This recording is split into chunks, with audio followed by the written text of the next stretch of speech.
Sekolah Menengah Jenis Kebangsaan Forte is a public Buddhist school in Sungai Dua, Pulau Pinang. The following presentation is brought to you by the students of SMJK Forte. Without further ado, let's begin. Presenting to you the Bombastic Phor.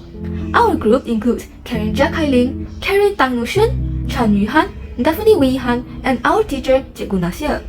Before we begin, we would like to show you a scenario for a better understanding of our product.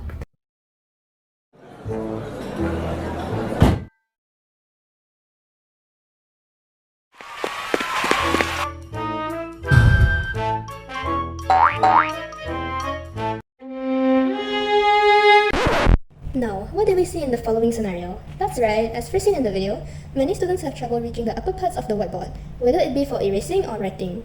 Of course, we still have another scenario for you to watch. Okey, murid-murid kita akan belajar matematik.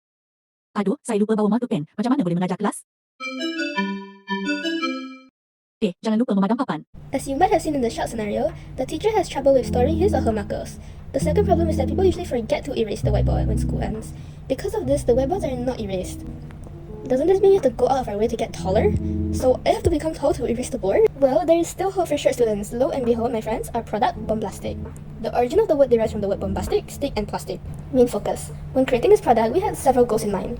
Sustainability, durability, creativity, and last but not least, resourcefulness and environmental friendliness.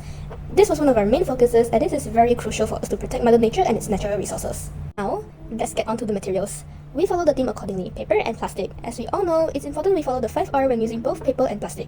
Our product follows these important values. Before going in depth, I'd like to show you the materials used in order to create this product. The product itself is made out of two pipes which are extendable. There's a plastic bottle underneath the bottom pipe which can be used to store markers. We also added paper around the bottom pipe for a better grip. On the other hand, the top is another bottle which holds the duster and a magnet to secure the duster in place. We got materials like Yoo-hoo glue and spray paint from Mr. DIY. More importantly, we added a program which will notify students before school ends when it's time to erase the whiteboard. For the timer, we used a microcontroller, a LED display, a buzzer, and buttons to start, pause, reset, or set the time, and also wires and resistors. Moreover, I'd like to talk about the functions it serves. Of course, its main focus is to erase the whiteboard efficiently without having to rely on a stool or getting someone tall. Next, teachers can store markers in the lower compartment so they wouldn't have to carry them around, or as an emergency storage. Next, students will remember to erase the board before leaving class, as the timer will ring and they will remember. Moving on, I would like to talk about the pros of this product. It is multi-purpose, environmentally friendly, and also convenient. Additionally, these are the sketches of the product and its approximate measurements. The estimation of height and width is 100 times 10 cm, as the estimation of weight is about 1 kg or less, and the weight capacity is 1 duster and 8 markers. So, the BOMBASTIC is efficient, aesthetic, cheap, convenient, environmental friendly, and also short people friendly. Thank you all for watching this video.